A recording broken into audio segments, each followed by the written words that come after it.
Hey guys, it's SterlingW. So my mom's going to show you a very cool and easy trick you use when you're sewing, laptop sleeves. Now these are laptop sleeves we made for not just laptops, for tablets and stuff. Reason why is we don't want to get things scratched up, so we used a bunch of old T-shirts and decided to make things out of it using our brother CS7000i sewing machine. Now here's a quick tip. Basically, she takes the corner of the bottom of the sleeve or pocket and basically does a cross crest on it. And she also reverses. The neat thing about the Brother CS7000i has a reverse gear so that you can actually sew it twice by hitting that reverse button.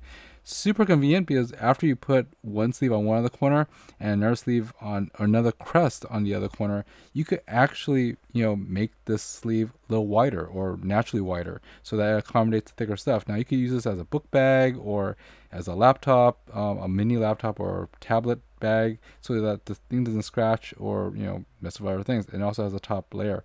Now we're adding again on the other side a crest as well, and as you can see, basically we have like the J foot on this thing. The J foot actually does much thicker material, and we're just basically adding a sewing line there, and then we're doing a reverse button and reversing the sew so that we don't have to actually take this thing apart. We don't have to take off that sewing thing to do it.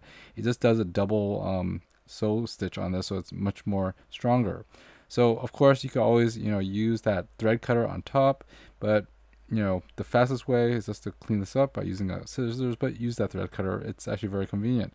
Now of course there's a little bit of other thread, so you could totally use a pair of scissors. Of course, I think she loves using a pair of scissors more.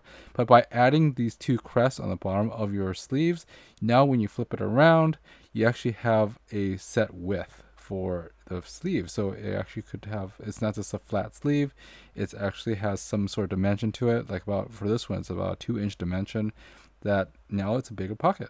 Anyways, it's SterlingW. I hope this quick tip was helpful to you, and I'll see you next time. Thanks for watching, guys. Bye-bye.